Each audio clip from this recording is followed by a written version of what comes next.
Fans thought they knew everything about George Jones, but years after his death, a surprising discovery has brought new questions and stirred deep emotion. A hidden vault was discovered, and shockingly, his family had no idea this vault existed. The content has left his family stunned and even changed the way they remember him. Why was it kept a secret? And what was found in the vault? You'll find all the answers in this video. The Sealed Vault. On a sunny summer day, a couple gazes at. It is common for artists to keep mementos, letters from fans, unreleased lyrics, and gifts from loved ones locked away. George Jones was no different. He held personal things even more closely. After he passed in 2013, his family faced private moments of pain and reflection. They remembered the legacy he had built in music and went through his personal belongings, trying to hold on to his memories. But what they never knew was that there were some of his recordings locked away in a vault, unused for a long time and spoken little about. This vault contained personal material that mattered to him, and no one knew about it for years. But after he passed, news broke that his recordings that had been stashed away in a secret vault had been discovered. The questions started welling up naturally. Why didn't he tell anyone about it? What was inside the vault? Was he hiding something, or was he simply keeping things private? The vault is not the kind of polished, gold-plated room you might picture. It's not in a museum, not in the back of a recording studio, and not even on his estate in Nashville. This vault, as it came to be known, was an ordinary bank-style storage area located in a courthouse in New Orleans, Louisiana. It was quiet, unassuming, and for decades, no one who mattered to George's music or family even knew it existed. The story of how items connected to George Jones ended up there begins in 1984, during a criminal investigation that had nothing to do with George directly. That year, two men, David Snoddy and Donald Gilbreth, were arrested on federal substance trafficking charges. David and Donald were partners in both the music business and the substance trafficking back in the early 80s. They were riding high until 1983, when they were indicted and arrested on substance charges by federal agents in Louisiana for the attempted purchase, possession, and distribution of over 40,000 pounds of substance. Their case involved large amounts of evidence, and U.S. Magistrate Judge Ronald Fonseca charged the substance smugglers and music tycoons $1 million for bail. The problem for Snoddy and Gilbreth is that neither had $1 million at that time. However, what they did have, or claimed to have, was a box full of unreleased and unheard George Jones tapes. The defendants produced an expert appraiser who stated that the tapes were worth approximately $1.2 million at the time. The items were 4 boxes labeled with George Jones's name. Inside those boxes were 8 reel-to-reel tapes with 35 total songs performed live, the kind that recording studios used for master tracks and live performance captures during the 1960s. While some artists will hoard unreleased material in an archive in the unfortunate event of their passing, or perhaps the labels hold the unreleased songs in their vaults for decades, that wasn't the case with George Jones. And in the early 80s, when these tapes were offered up for collateral, George Jones was one of the hottest things in country music and was enjoying a late career resurgence. Lucky for Snoddy and Gilbreth, the judge bit hard on the idea that the George Jones tapes were worth 7 figures, and the 2 substance smugglers were out of jail, at least for the moment. The judge didn't even listen to the tapes at the time to confirm their authenticity or to check if there was even any music on them at all. A note from the court accompanying the tapes reads, quote, "The above exhibits were not played by the undersigned magistrate, and the songs contained on said tapes were not verified." But where did the George Jones tapes come from? What's on them? When were they recorded? And how did they become the legal possession of 2 substance dealers so that they could use them in exchange for a cash bond? That's where Nashville-based booking agent and producer Jimmy Klein comes into the picture. Reports suggest that these tapes originated from Nugget Studios in 1966, with producer Jimmy Klein at the helm. At some point, Klein allegedly signed over rights to the recordings to Snoddy and Gilbreth.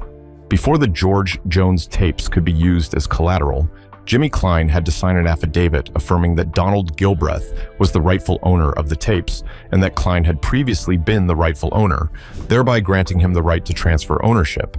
But where did Jimmy Klein get the tapes?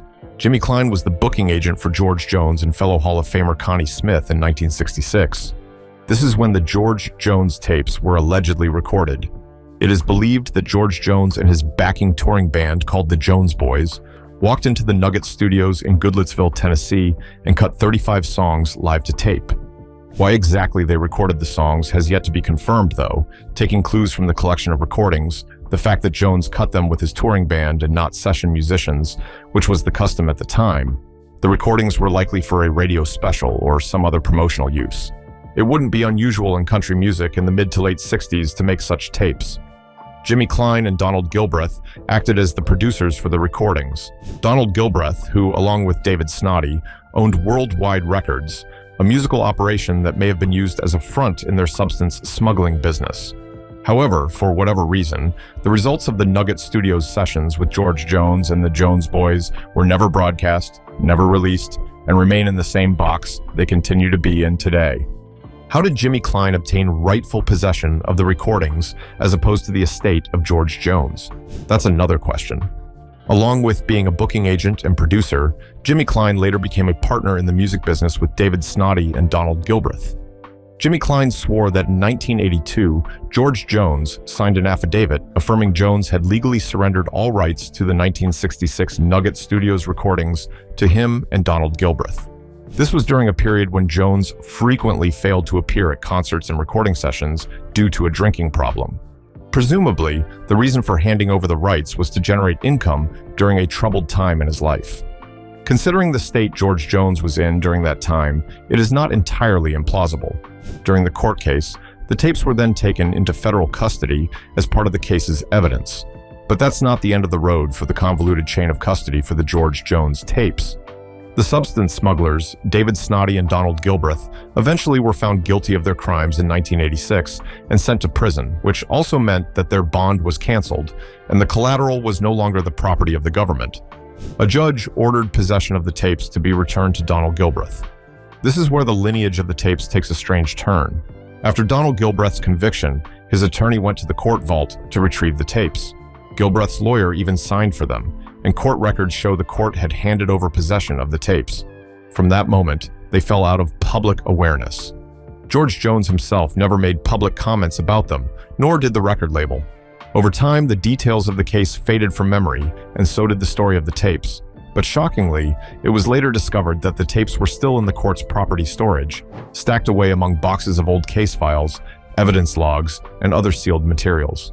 All this while, the public remained completely unaware that George's rare recordings from his mid-1960s career were sitting in a courthouse storage vault. The rediscovery of the tapes happened by chance. Nearly 30 years later, in 2014, a Louisiana federal court clerk was going through a bank vault in New Orleans when he found the box of tapes still in the possession of the federal court. The markings on the boxes caught his attention. George Jones's name was written on it, along with notes indicating they were recordings. The clerk didn't know the full story, but the connection to such a major figure in country music was impossible to ignore. That is how word of the tape began to spread, and the existence of the tapes eventually became a matter of legal interest again. Snoddy, who was still alive at the time and had recently been released from prison, stepped forward to claim ownership. Gilbreth had since passed away, but his heirs also filed a claim. Both sides argued ownership, pointing to their respective links to the original possession of the tapes in the 1980s. The tapes were located in Louisiana, but the dispute involved parties in different states, and as a result, the matter was referred to a Tennessee attorney named Dwayne Maddox. He was appointed by the court to act as a neutral custodian of the tapes during the case. A neutral custodian is someone whose job is not to listen to the tapes or profit from them, but to secure them until ownership can be decided. Maddox and his wife drove to New Orleans and collected the boxes, placed them in the backseat of their car, and transported them back to Tennessee. At the time, they didn't know if they were carrying priceless musical treasures or nothing more than blank reels. Maddox later mentioned in interviews that the boxes looked very similar to others he had seen on display at the Country Music Hall of Fame and Museum in Nashville. This similarity made many people believe that they might be authentic and valuable. Once in Tennessee, Maddox placed the tapes in a secure bank vault in Benton County, and they've been there ever since. He did not open them, as doing so would have violated his role as custodian. The court's decision on ownership had to come first. The mystery, however, only deepened.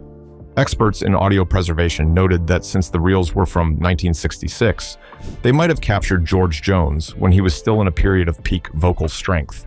This was before some of his most public struggles. It was during an era when his live performances were consistent, powerful, and deeply emotional. Such recordings, especially those that include unreleased songs or alternate versions, could be worth a significant amount of money, not only to collectors, but also to the music industry as a whole.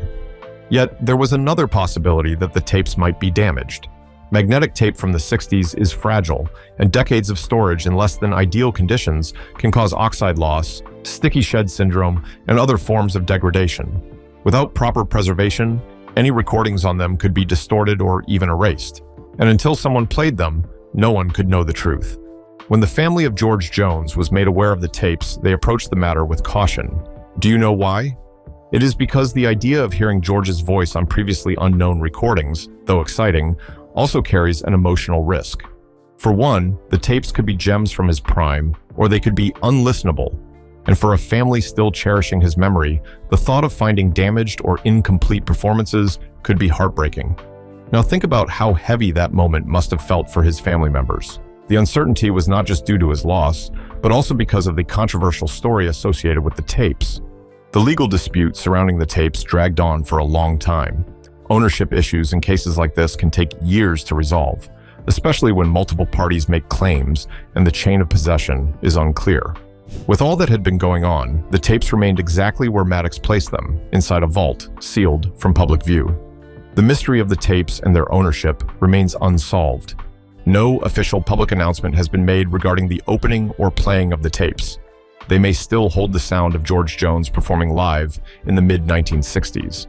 They may contain unreleased gems that could add a new chapter to his discography, or they may turn out to be damaged beyond repair, their contents lost forever.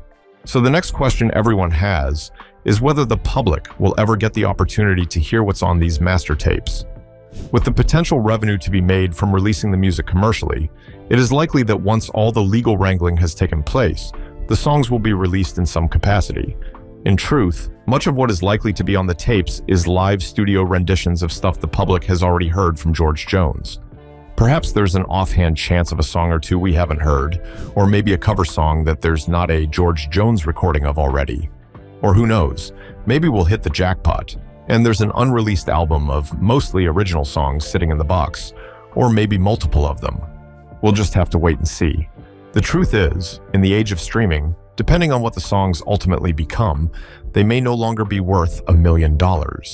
Currently still in the possession of a court-appointed attorney, there is no current timetable for when the George Jones tapes might find their final resting place after all the necessary legal proceedings, and the public will finally be allowed to hear them. But even more than the music itself, the story behind the George Jones tapes is what makes them so intriguing and arguably so marketable, even if it evokes the most unsavory aspects of George Jones's legacy. As much as music fans are wildly intrigued by stories such as these, they tell of the real-life struggles many artists go through, wrestling with demons, and sometimes losing those fights with tragic results. The gift and grace of an artist's creativity often come with an incredible burden that too often manifests itself in things such as alcoholism and substance abuse. This was most certainly the case for George Jones. The legal battles. When artists pass away, most people expect large amounts of their archival catalog to surface for hardcore fans to digest. But George's case was a bit complicated. When the tapes belonging to George Jones were discovered in the bank vault, it was initially a moment of excitement for fans and family. But that very discovery quickly became a complicated legal situation. On the surface, it might seem that the case was straightforward. After George Jones passed away, the vault and its contents should naturally belong to his estate. However, cases involving ownership in the music and entertainment industries are not always straightforward. Aside from the unreleased tapes kept in the court's vault, George Jones left behind other personal property in a vault in his estate. The biggest concern in all this was about ownership. Who was the rightful owner of the tapes kept in the vault? Was it part of George's estate? Or was it considered property of a company, a record label, or even another person? The answer to that question mattered because different ownership would mean that different people would have the legal right to decide what to do with the contents. George Jones's estate, managed by his widow, Nancy Jones, believed the vault and everything in it belonged to them. However, some of the items found inside raised questions. For example, there were original recording tapes, contracts, and even letters that could have been linked to business partners, recording studios, or publishing companies. Some of these parties came forward to claim that they still had a legal right to those materials because the recordings were made under a specific contract that gave ownership to a label rather than George himself. George Jones had recorded music for multiple labels over his long career, including United Artists Records, Musicor, Epic Records, and Music Corporation of America Nashville. This means that the record labels had the right to the recordings. Each of these labels had its contracts, which included clear rules about who owned the master recordings. In the case where the tapes turn out to be masters from any of those recording sessions, the label that paid for the recording could argue they were the rightful owners. This was not all. There was also the issue concerning publishing rights. The actual publishing rights may still belong to music publishers, even if the family has physical possession of song lyrics or demo recordings. This is because the rights control of songs sold or released to the public can be reproduced. In the law, owning the physical object and owning the intellectual property are treated as two separate things. The case revolved around George's unreleased recordings. If these recordings had never been made public, who had the right to release them now? The family or the record labels? To answer this, let's try to see who has George's best interest at heart. The goal of George's family is to protect his artistic reputation and ensure that any new releases match his standards. And how about the record labels? They might be concerned about making money out of it. This difference in priorities is what caused the back and forth. What happened later is a mess of names, dates, and legal filings. The case was moved into formal court proceedings. Lawyers had to examine the old contracts and agreements George had with the record labels. Some of those contracts were vague since they were written in the 1960s and 1970s. It was now the duty of the lawyers to read and interpret what each clause meant carefully and whether it applied to the vault's contents. Another concern was about the statute of limitations. In other words, this refers to the amount of time that has passed since certain rights could be legally claimed. If too much time had passed without anyone claiming ownership, some items could legally default to the current possessor, which in this case was the Jones estate. Another possibility is that half of the ownership will go to David Snoddy, and the other half will go to the rightful heirs of Donald Gilbreth, if or when they're ever located. Complicating matters further, the sons of George Jones and his second wife, Shirley Ann Corley, have come forward to sue multiple defendants in the United States District Court for the Middle Tennessee region, claiming performance rights owed for the tapes. The lawsuit explains that Brian and Jeffrey Jones are entitled to half of the songwriting rights in George Jones's catalog from the time he was married to Shirley Ann Corley, as per the couple's divorce agreement. Since the George Jones tapes were recorded in 1966, when Jones was still married to Shirley Ann, they may fall under the divorce agreement's stipulations. But if George Jones signed all of his rights away, maybe they don't. It's yet another matter for the courts to decide in the Convoluted case. Meanwhile, no money has been made from the tapes yet, and nobody has even verified if there's any music on the tapes at all, or what condition the music might be in. However, the lawsuit by the sons of George Jones did expose the public to a bit more information on what might be on the tapes, if they haven't been a scam the whole time. According to the lawsuit,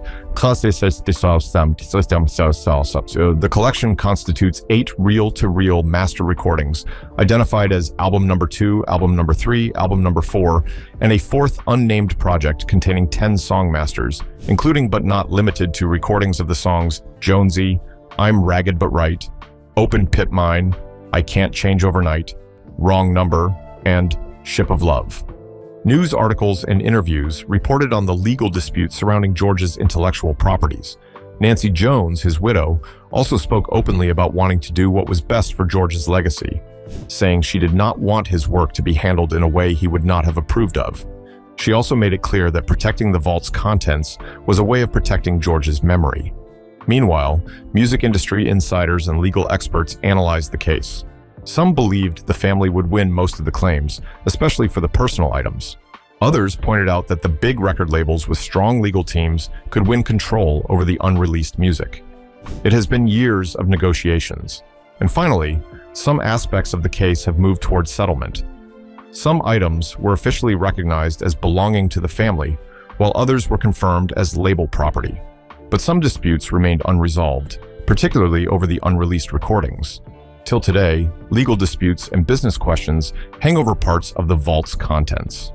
George Jones's life and legacy. I may never say Well, you might say that I was taking it hard. George Glenn Jones was born on September 12, 1931, in Saratoga, Texas. His early life was not easy. He grew up during the Great Depression. His father, George Washington Jones, worked in a shipyard and played harmonica and guitar. His mother, Clara, played piano in the Pentecostal church on Sundays. His family had little money and life could be hard. But despite these hardships, Jones and his family members shared a love of music, often singing hymns together and listening to records by the likes of the Carter family. He first heard country music when he was 7, after his parents bought a radio. He soon discovered that he loved the sound of his voice mixed with the guitar and felt like he had found something that belonged to him. When Jones was 9, his father bought him his first guitar. As he began to display an early talent, he was sent out onto the streets to perform and help support his family financially. By his early teens, he found himself playing in the dive bars of Beaumont, Texas. At 16 years old, he left home for Jasper, Texas, where he worked as a singer at a local radio station and nurtured his admiration for the music of Hank Williams. George had a voice that sounded both broken and beautiful. It was honest. He continued to indulge his passion and was soon discovered by producer Pappy Daly, co-owner of Starday Records. Daly quickly signed Jones to a recording contract and became his producer and manager. He recorded his first song, No Money in This Deal, in 1954, and Why Baby Why, which became his first hit, was recorded in 1955. Over the years, he kept going. He had songs that climbed the charts, and he won fans everywhere. He was called No-Show Jones because he sometimes missed shows when he felt sick or struggled with addiction. But when he stood at the microphone, he was unstoppable. Though he remained a darling of country music critics in the 1990s and was inducted into the Country Music Hall of Fame in 1992, Jones seemed to be pushed off the radio by a new generation of country stars who produced a slicker, more pop-influenced sound. However, although Jones may not have been generating hit singles, he continued to put out strong selling albums in that decade, including a 1995 reunion with Wynette for the album One. At the end of the decade, Jones broke back into the country album charts top 10 with The Cold Hard Truth. But around that same time, it appeared that he had also suffered a relapse that resulted in him getting into a serious car accident while intoxicated. Jones later credited that incident with finally straightening him out for good. In recognition of his more than half-century-long career, Jones received the National Medal of the Arts in 2002. In 2008, Jones released Burn Your Playhouse Down, a collection of previously unreleased duets with Dolly Parton, Keith Richards, and Marty Stewart, among others. In his later years, Jones continued to maintain a rigorous tour schedule, playing numerous dates across the country, and in 2012, he garnered one of the greatest honors of his career, a Grammy Lifetime Achievement Award. By the time he passed at the age of 81 on April 26, 2013, his reputation was huge. In honor of his legacy, the George Jones Museum was opened on 2nd Avenue in Nashville in 2015, just 2 years after he passed away. The museum showcased George's priceless artifacts, including his unique suits, treasured guitars, Jones's famous John Deere tractor, awards, and much more. In addition to the museum, the George Jones Complex also features a gift shop, a restaurant, and a rooftop bar that offers prime views of the Cumberland River and downtown Nashville. However, it was closed down in 2021 due to financial irregularities and poor management. Perhaps one day the mystery of the tapes will be solved and they will finally be played in a listening room. Or perhaps they will remain sealed in the vault and their contents will be left to the imagination.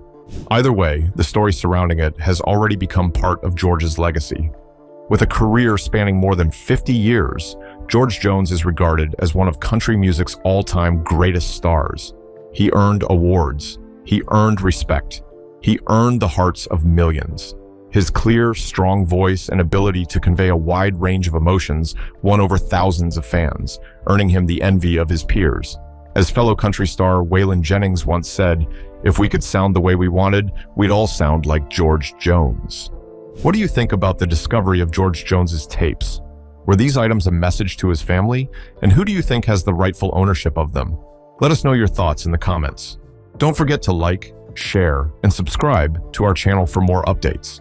Before you leave, watch the video displayed on your screen.